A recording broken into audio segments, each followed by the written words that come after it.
Welcome, everybody. This is the first event in the Writers at Work series that's being sponsored by the Ball State Creative Writing Program and Compass Advantage, which is a program that I'm running that has to do with career readiness. And this is the first of a series. This is going to be happening every Wednesday at this time on Zoom. And tonight's episode is on time management for writers. If you go to, let's see, can I forward my slides? There we go. If you go to sites.bsu.edu/cardinal directions, you'll be able to see the rest of the schedule of Writers at Work. That's also where you'll be able to go to get what I call takeaways. About 3/4 of the way through this event, we're going to share some resources in the chat, and you can also see the overall schedule. After the event, we will be uploading this to YouTube and then putting it on the site. So if you really liked it, you think somebody else should watch it, you can send them to the site. And you can also see the speaker bios and other kinds of career resources will be there as well. I wanted to tell you about the series, just the events and Writers at Work. This week, time management for writers. The next week, next Wednesday, graduate degrees for creative writers. The next week, we're going to talk about book publishing. The week after that, we're going to talk about submitting your work to literary magazines. And the week after that, I have a former student of mine who is publishing her work online, self-publishing. She's going to talk to us from Pittsburgh, Katie Rank. We're going to have two people who just published books talk about finding an agent and an audience for your book. And we're also going to bring in Dr. Katie Didden to talk about how you apply to just go places to write. It's amazing, these places that you can go. And the thing that you need to be able to have on hand, something called an artist statement. And then after that, the series transitions to more just general, less about writing and more about how to get a job. And it will be open to all students or anybody that wants to come, and not just creative writing majors. Ooh, I wonder why it did that. I'm having trouble here. Okay, here we go. I see that we have, are you monitoring the chat, Jim? Yes, okay. Yes, that was actually me in the chat sharing the link to the Cardinal Direction site. Oh, you're so good. Just so you know, the people, Jim Miller is the graduate assistant for Cardinal Directions this semester. And so he will be with us every week running those things so that I can talk. And the other person that's with us tonight is Silas Hansen, associate professor in the creative writing program. My name is Kathy Day, and I'm a professor in the English department and also the director of the Compass Advantage. Let's see, I see Rebecca. I'll let somebody else let people in. Remember that we encourage you to tweet or Instagram or whatever while you're here. Share what you learn. You can use the hashtag BSU Writers at Work, and this is the handle for the creative writing program on Twitter, me and Silas. If you want to give us a shout out, my students are learning how to do this. By the end of the semester, they're going to be pros. What you're going to learn is today is why learning to manage your time is so hard, but also so necessary. The best practices for time management in your life and in your writing. This is kind of because Silas and I are both writers, we're going to be specifically talking about how we make time to get writing done. But I think also what we're talking about can be applied to anybody who has a project that they want to make time for in their lives. We're also going to talk about dealing with procrastination and overwhelm, and share with you some digital and paper resources, depending on how you like to do things. We're going to talk about bullet journaling, passion planners, Kanban, the Pomodoro method, and a bunch of other things. And all of this stuff, including these slides, will be in the takeaway resource that you get. I would describe my time management problems as I am like a feather in the wind. What I used to be is like a feather in the wind. I was somebody who floated through my days. Whatever external forces were blowing, like if there was a wind coming from this direction, all my plans just went kaflooey. I was basically at the power and the mercy of everything outside of me. And that made it incredibly hard to find time to get to my writing because of that, because I basically needed to be in a hole in order to be writing done, which that never happens. And kind of what was the breakthrough moment for me was when I discovered this thing called the Eisenhower Matrix. This is like Dwight D. Eisenhower. And he came up with this idea that everything that we need to, it's about how you spend your time, and that everything is on an axis between things that are important or urgent. The things that are not important and not urgent are things that you should really just dump because they're just time wasters. There are things that are urgent, but not necessarily important, like emergencies and crises. And a lot of times those are things that we can delegate to other people. What I was spending all my time doing are things that were urgent, but not necessarily important, because my writing was the thing that's really important to me. But once I got out of college and graduate school, I no longer had deadlines, and I really needed to find a way to get to my writing. But I was so wrapped up in the green that I couldn't get to the blue. And the way that you're actually supposed to conceive of how you spend your time is you're supposed to be spending 80% of your time on the things that are important, but not necessarily urgent, that don't have immediate deadlines, and only 10% of your time on the things that have like immediate deadlines. And that was like, that blew my mind, and that kind of changed my life.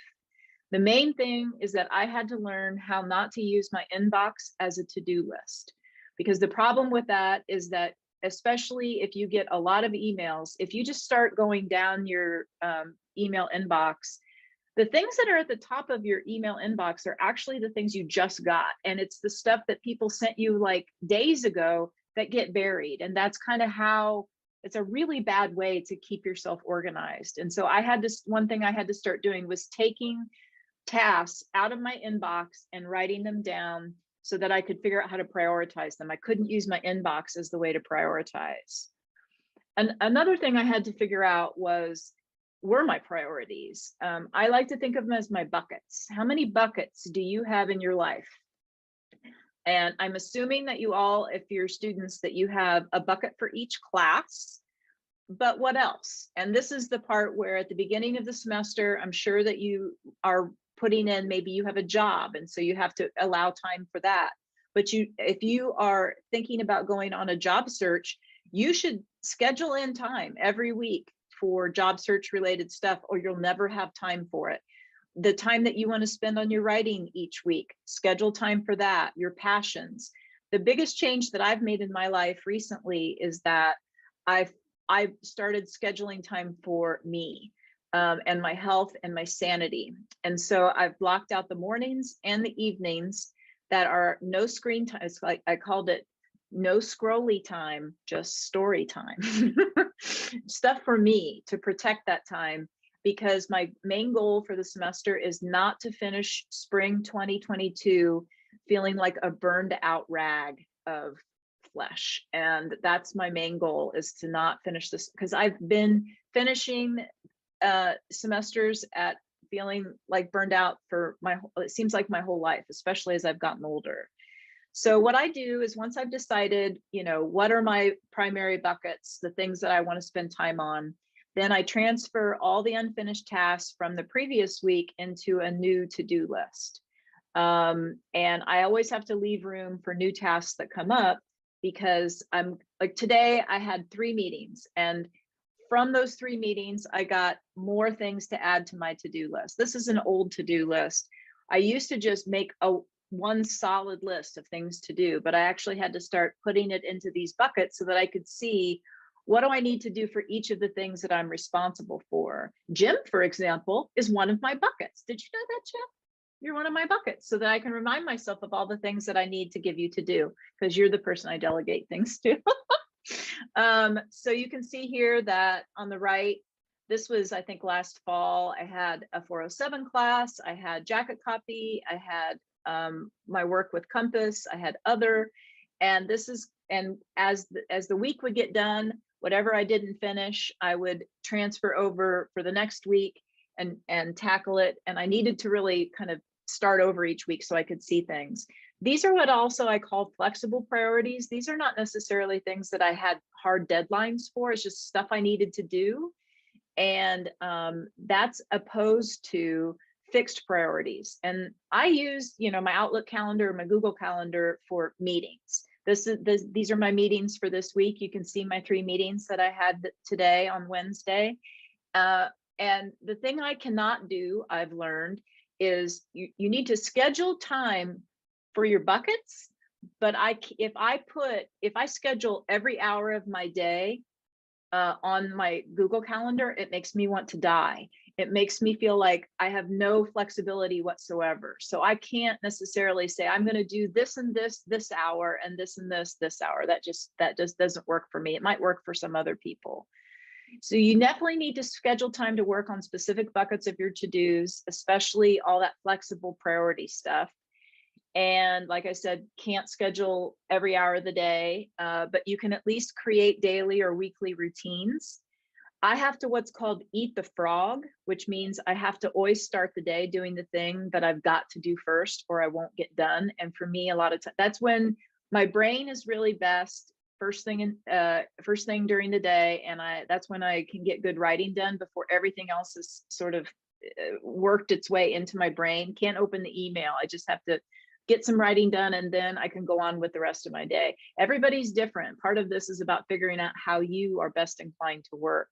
And remember to always start with your intrinsic priorities, the stuff that you decide that you need to do, not the stuff that other people want you to do. Even my own assignments as a faculty member, if you really want to learn to be a writer, learning to put your writing time first before everything, even what your parents say, your professors say, your boss says, like, that's part of this, learning to be selfish. I was not raised to be selfish. It's a struggle for me.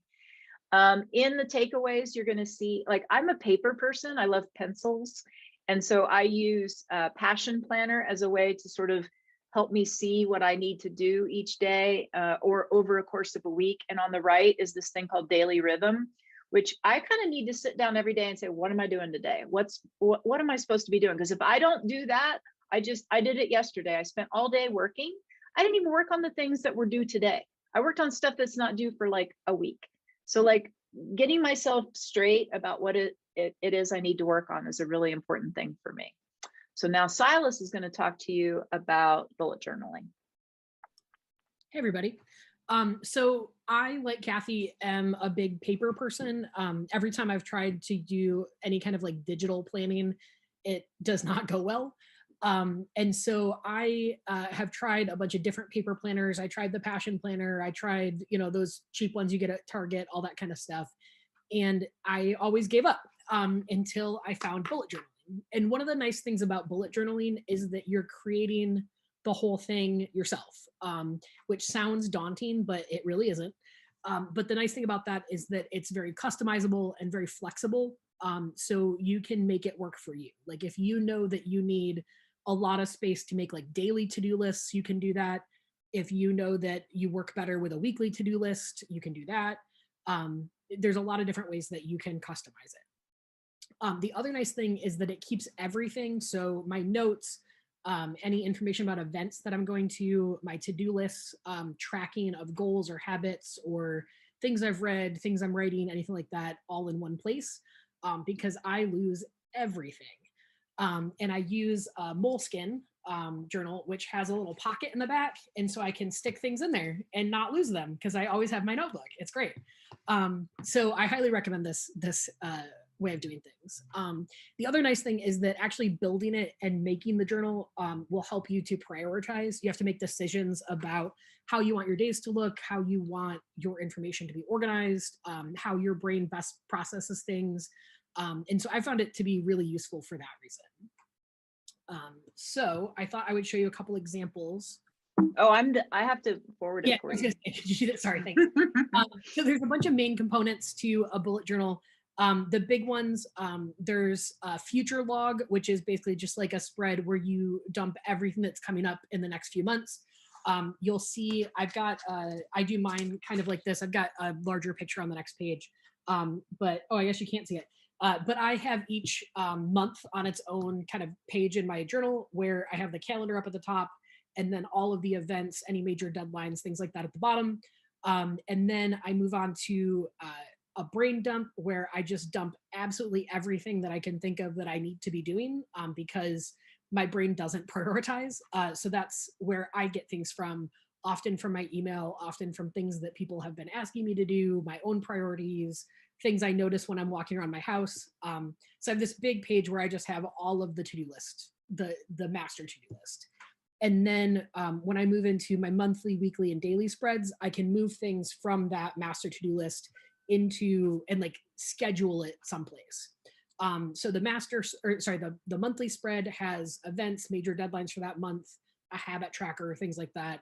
The weekly spread has my weekly to-do list, events, meal plan, and any notes that I have. And then I have daily spreads where I have like my daily list. That's where I would break like a large task into smaller tasks. It's where I have my lesson plans. I have notes about teaching. I have pretty much everything. It's like part journal, part diary, part planner. So I find it really helpful for that reason. Kathy, could you move on to the next one? Thanks.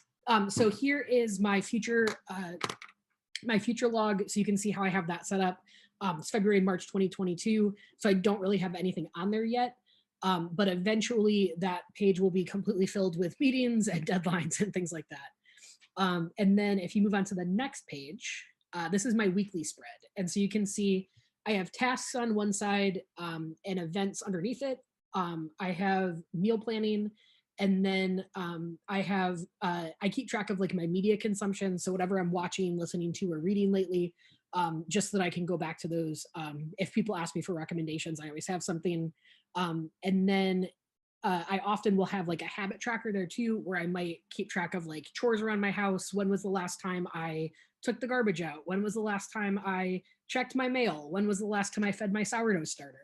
All of those little things that I forget to do, so that I can cross it off and say, oh, I did that on Tuesday. And it's very helpful. And then if you can move on to the next page. Hold on. Oh, There it went.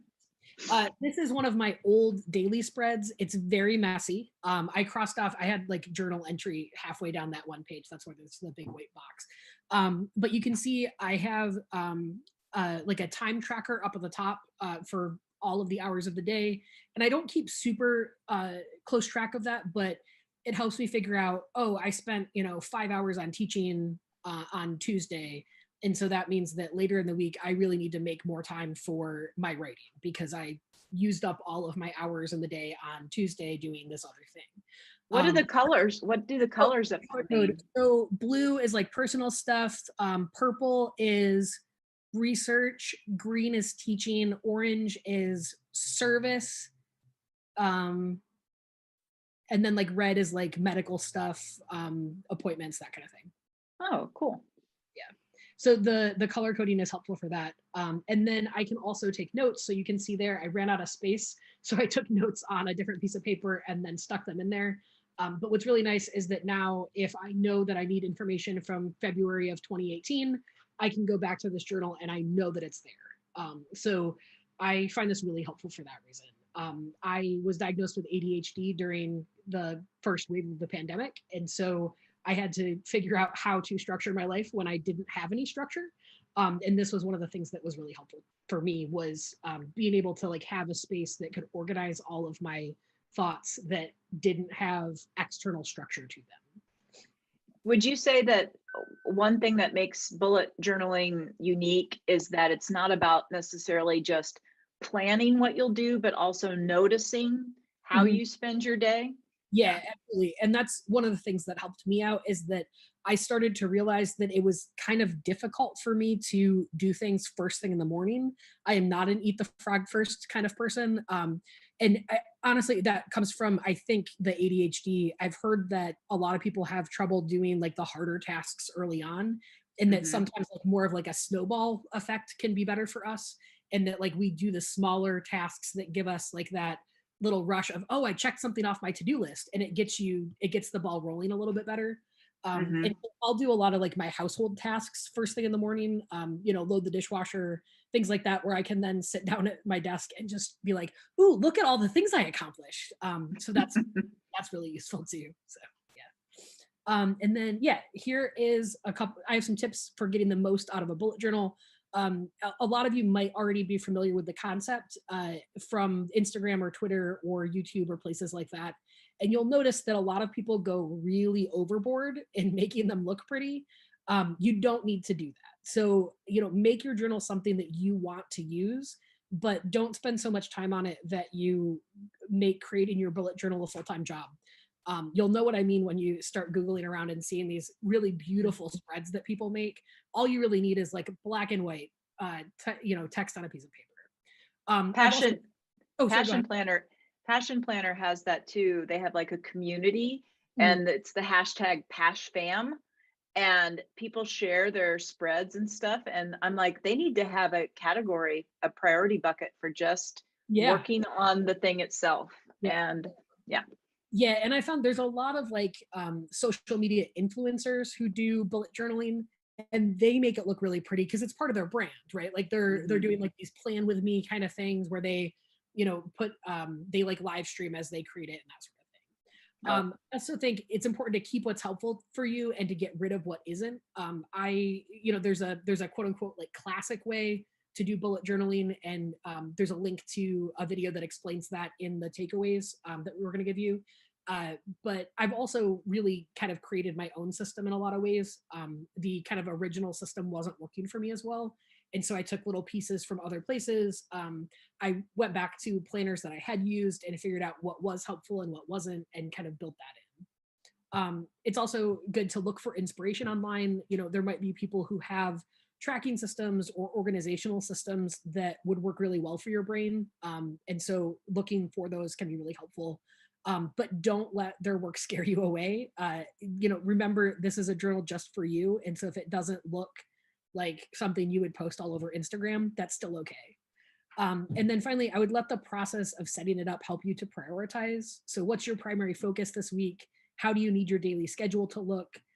Is this a week that you're going to be able to do a lot of smaller tasks, or is this a week where you're going to have to work on, one or two bigger tasks? And you can kind of set up your week to reflect that, which is really helpful too. And then I just have some general time management tips. So I would say figure out when and how you best work, and then figure out how to work around that schedule. I found that I really need to work on like bigger project kind of stuff at night.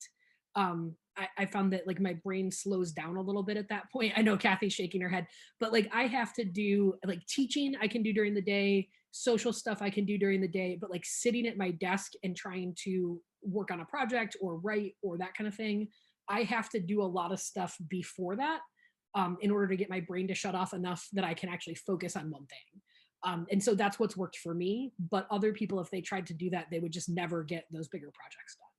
mhm. And I found that I wasn't getting bigger projects done when I wasn't working at night. I also think it can be helpful to use a work buddy to help keep you on task.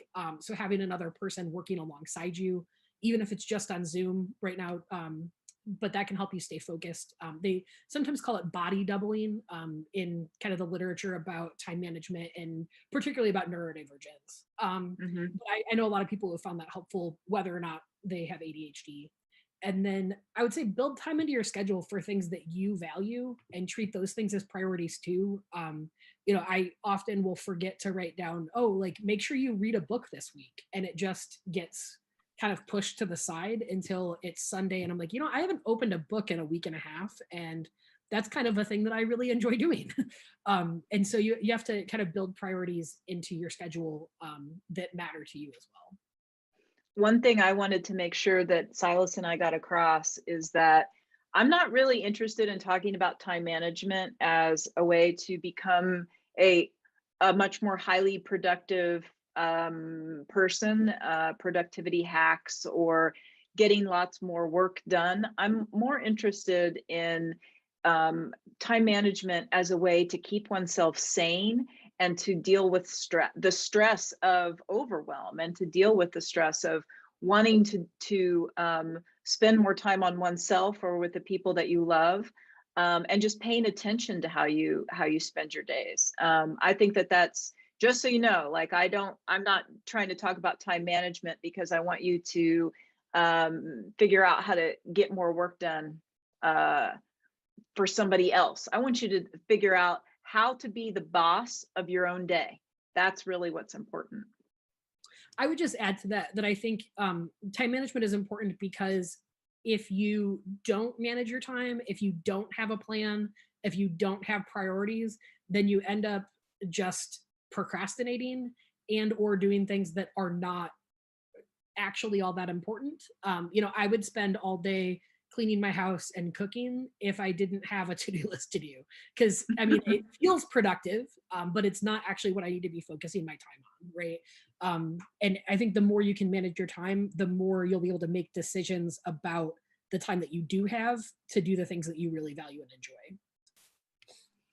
I did want to talk a little bit about that topic of procrastination and overwhelm, and how we can deal with that. Ask yourself, do you find little distractions? If you don't mind being interactive, use some of your little buttons to tell us if these things resonate with you. Do you find that little distractions often derail the whole workday? Do you find that you consistently work past the point of optimal productivity? Meaning, and this is exactly what I did yesterday. I binged and I worked until 11 o'clock at night, and I felt burned out. And then I wanted to sleep in because I was so tired from having worked so hard. And that's like the least productive way, and also a not very healthy way to live one's life. Do you have lots of open-ended work that could take unlimited amounts of time, such as studying for an exam, research for a blog post? Writing in and of itself, being a writer means that you constantly have homework. You constantly have something that you could be spending time on. And if you say to yourself, I'm going to work on my novel today, and you don't give yourself some boundaries around that, or like, I'm going to work for an hour, or I'm going to work on this chapter today. It's so loose when you say, like, I'm going to just work on this huge thing. Breaking it down into manageable things that you can tackle is really important. Are you overly optimistic when it comes to how much you can get done in a day? That's one thing that I've gotten a lot better about that. Like, I used to just pray for time, blocks of time, and just like throw myself at that time and try to get stuff done. And now I feel like I finally am to a place where I'm like, these are the 5 things I'm going to get done today, and then I'm going to stop, instead of just like just continuing to work. That's kind of the way I kind of live my life. Also, if you're somebody that enjoys gamified goal setting, one of my good friends who teaches at Wright State, she's a writer, and she keeps a little calendar, and every day that she works on her writing, she gives herself a little sticker on her calendar, and she tries every month to have a sticker for every day. If not that, then she tries to have a sticker for as many days as possible. And it's just this sort of weird visual reminder to herself that she's continuing to work on, even if she just spends 15-20 minutes tinkering with a paragraph, she still went into her project and kept that project in her mind for just that 20 minutes. Means that when she goes back to it the day after that, she doesn't have to spend as much time like getting back into her writing projects. So one thing I wanted to show you was, a couple of years ago, I did this program. It's called, let me show you this first. Have any of you, I don't know if you've ever heard of the Pomodoro technique. And this is a way of like tackling tasks. Pomodoro is Italian for tomato. And you're like, what does a tomato have to do with time? And the only thing it means is that the person who came up with this idea had a timer that was a tomato, and you would like twist it for however much time you wanted to spend on something, and you pick a task, you set a timer for 25 minutes, you do that one thing and nothing else, no multitasking, and until the time is up, and then you take a 5-minute break, and that's called a POM or a Pomodoro. There are a lot of people I once used this method in a writing class by showing students that that if they set a timer for 25 minutes and I said, tell me about your day, just write, just write as fast as you can. They could write about 1,000 words in 25 minutes. And I required them to produce 25 or 1,000 words a week of writing. And I said, look, if you just sat there and didn't self-edit and stop yourself all the time, and you just wrote and didn't check your email or do anything else, you could actually do that part of your requirement for the class in just 25 minutes. I called it weekly words. And so your weekly words don't necessarily have to take you a whole day to produce 1,000 words. You could do it in 25 minutes if you just didn't stop yourself all the time. And this is a way that, have you ever used the Pomodoro method, Silas? Have you ever used this? Yeah, okay. Yeah, Katie uses it a lot too. She does. I know people, there's a guy who teaches at Butler University. His name is Dan Barden, and be friends with him on Facebook. He'd love it. And every day he shows a list of all the 25-minute POMs and what he's going to do on those POMs. And he does it, and it's kind of changed his life. Very similar to the Pomodoro technique was something that it was a wonderful web app called 750words.com. Do you remember 750words.com, Silas? Oh, those were the days. It was free, and it was this clutter-free environment where you could just write and it would time you. And as soon as you got to 750 words, it would say, congratulations, you just wrote 750 words, and it would give you a little badge. And then you would try to write as much as you could. You would try to do that every day, and it would send you an email saying it's time to do your 750 words. And I know so many people that were able to develop a writing regimen that they'd never been able to achieve before, just through doing something like that. Say, just do your words, don't do anything else. And that seemed to work really well for people. This is some stuff. This is the whole program, the 10 ways. I'm only going to show you 2, but there's this program called the Academic Ladder, and it's for scholars, like college professors, to think about how they get work done, work on their research, and it encourages people to work every day, even if it's just for 15 minutes. And this was one of the handouts that I got from this. It's called 10 Ways of Thinking That Lead to Procrastination and Rebuttals to those thoughts, or as I like to call it, understanding your own bull crap. Because half of what this is really about, I think, time management, is understanding and combating your own dysfunctional thinking and changing your mindset about those things. So see if this resonates with you. After this bad thing is over in my life, midterms, meeting, going to see my in-laws, whatever, my life will seem easier, and I'll be able to do my task. I'll be able to write on a daily basis. So I'll just wait until then. Like, I'll wait until summer to get writing done. And the rebuttal is, life is always like this. You can afford to do 15 minutes of work today, can't you? This is one small thing that you can do to make your life a little bit better. Very good advice. Here's another one. I can only work in one place, the library, a cafe, my office, and that place isn't available right now, or I can't get there. So there's no point in working at all. Rebuttal, you'd be surprised how much work that you can get done no matter where you are. Even if you don't have your laptop with you, you can pull out a scrap of paper, write down a few notes on what you'd like to try to accomplish in the section of whatever it is that you've been working on. Try it. And I think that writers, especially creative writers, get real precious about this in particular, about where they need to be in order to get writing done. I don't know if this resonates with any of you, but we can talk more about that too in the questions, about how we can't really afford that. I know one of my friends, the writer Porter Shreve, he said that his mom wrote a few novels while having 4 kids, raising them, and also being a full-time college professor, by learning to write at this dining room table that was sort of in the middle of the family room. And she would sit there and she could be watching her kids and she could be keeping an eye on things, but she could also be getting writing done while she was doing it. And it's because she didn't say, I have to have the door shut and there can't be any noise. The more restrictions you put on what needs to be in place in order for you to write, the less likely you are to actually get any writing done. So figuring out how to write in the midst of a busy life is just so important. So one thing I would really like everybody who's here to try, I'm assuming that everybody who's here does at least the thing on the left. Like you sit down sometime during the first week and like, when are all my classes and where do I have to be at certain times, and at least get this done.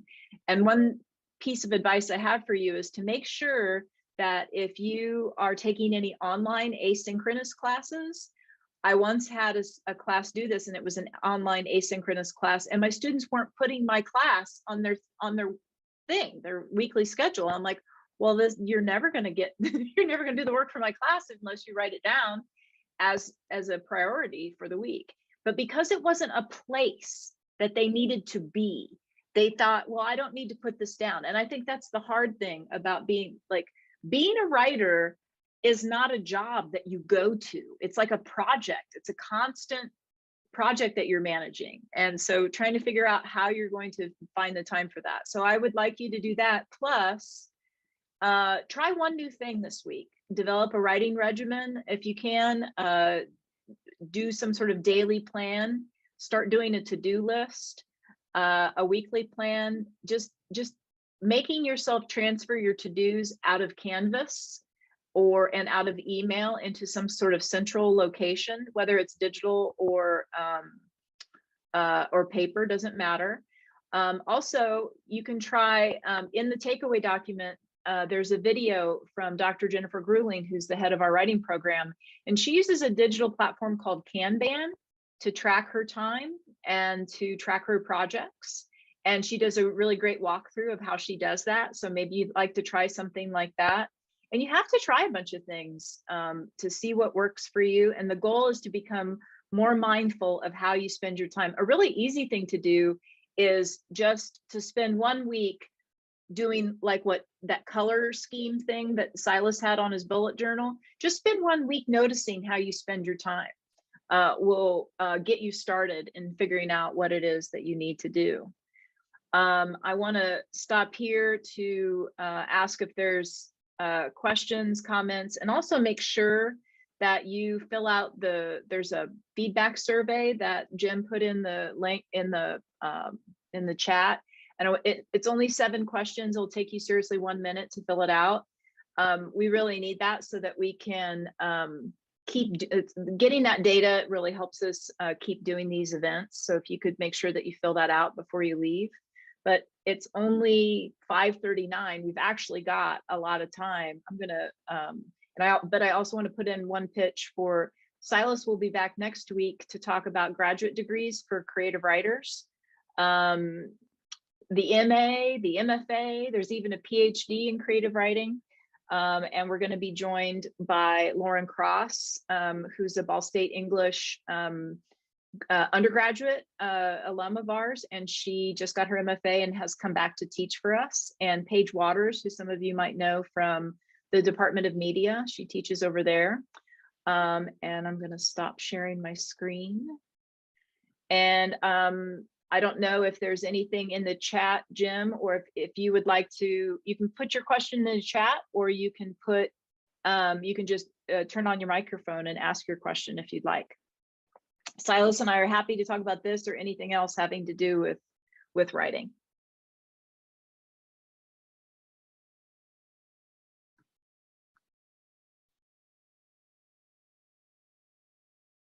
Can I just ask for what resonated with you today? Something that struck you as important or crazy or anything?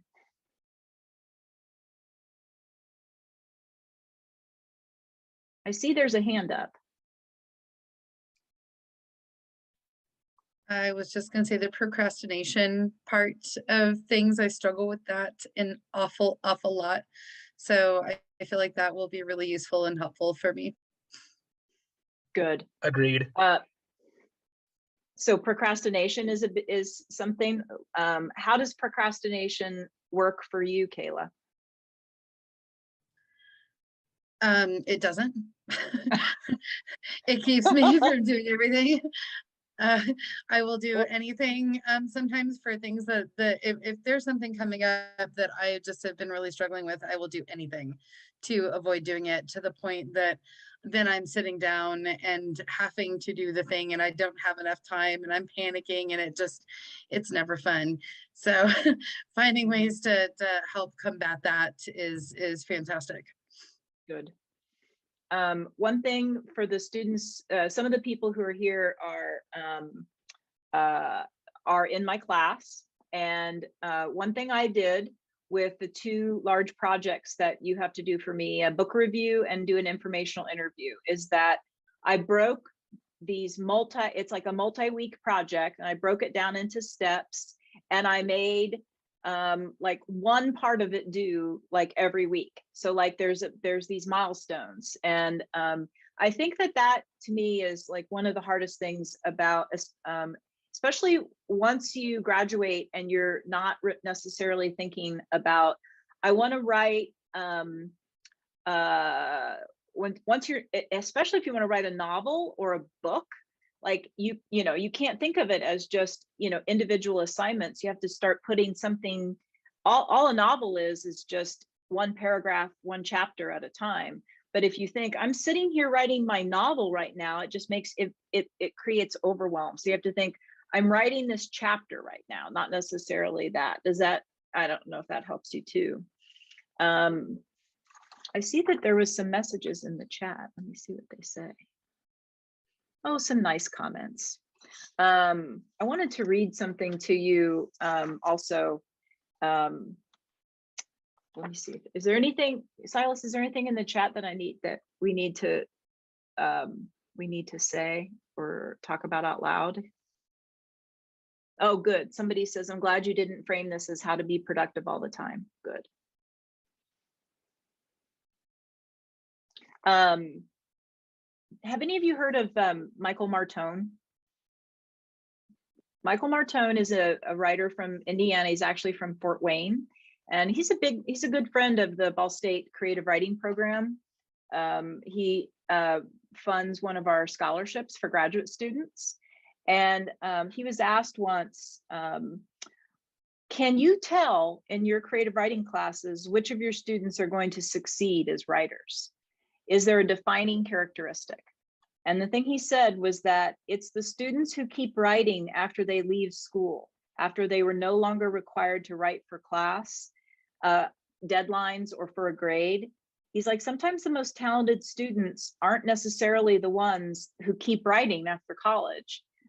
It's really the ones that just figure out how to get the writing done, whichever way it is, are really the ones that end up being successful. And I really like that idea, because it's like, and honestly, I think it's completely true. I think about some of the students that I've had over the years, who I thought were incredibly talented writers, but it is the ones who have figured out how to keep writing when nobody's making you write.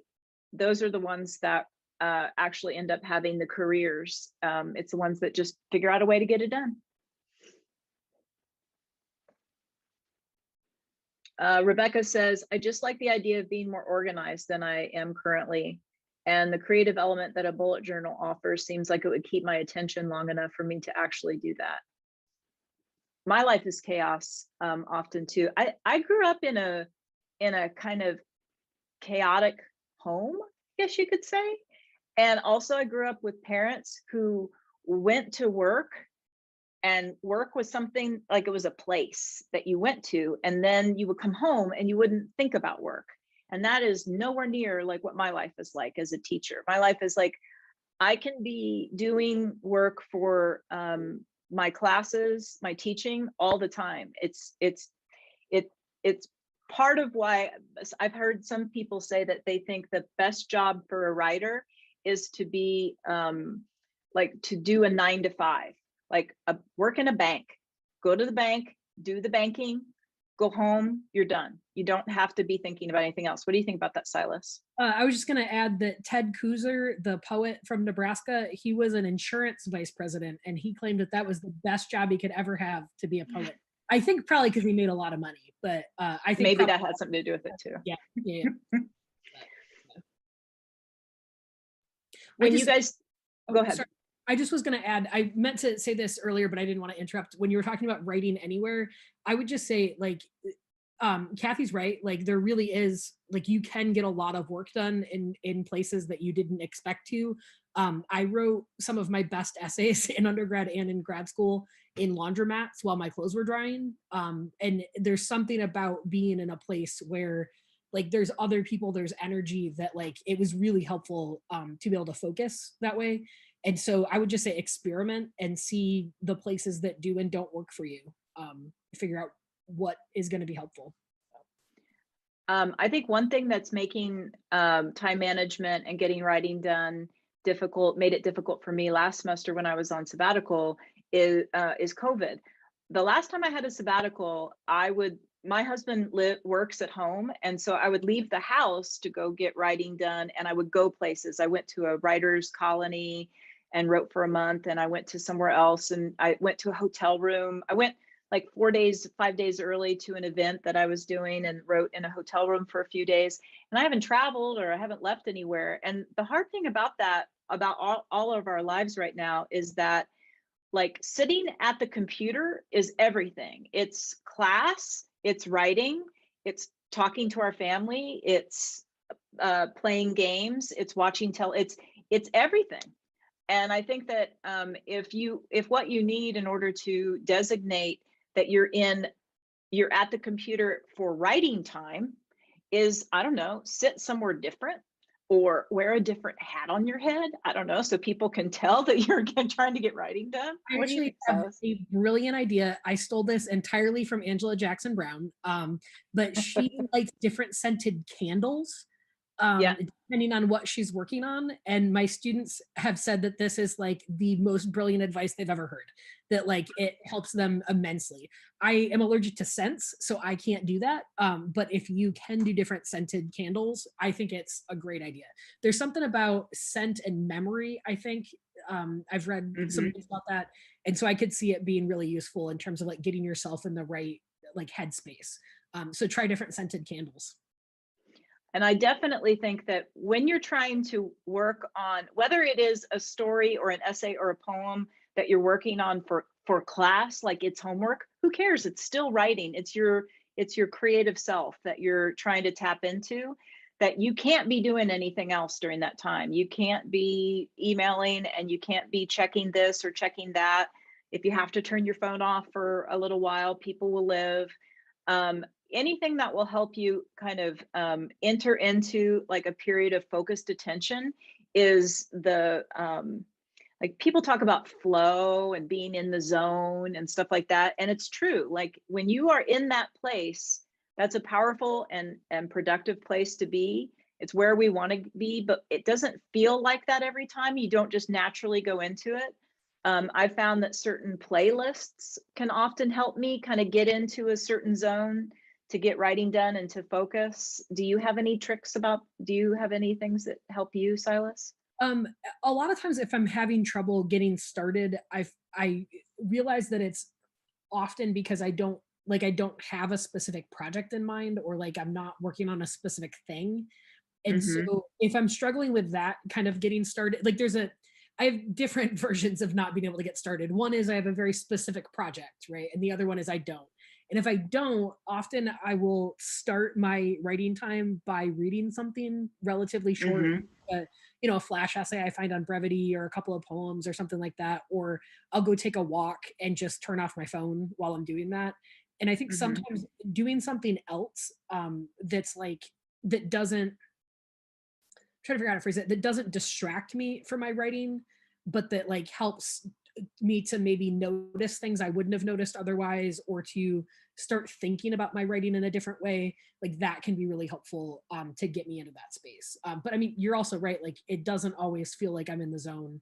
It doesn't always feel like it came naturally and easily, but I can usually write 200 words if I sit down and try. The most important thing I can say to all of you here is that you should not let yourself think that unless the muse or the mood strikes you, like that's like you can get yourself in the mood. You can make the muse show up for a little bit, maybe not very happily or very successfully.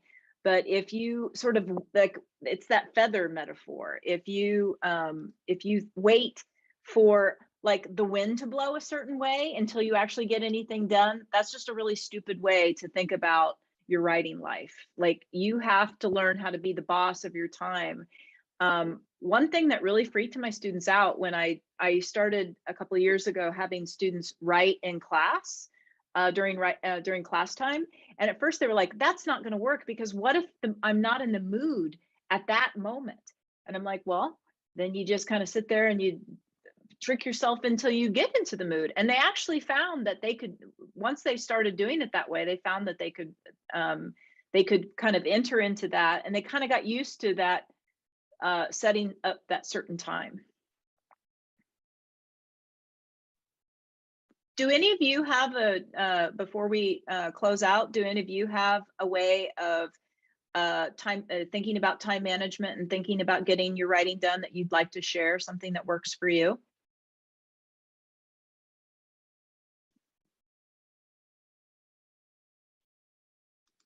No, Kathy, we came here so you could tell us how to do it.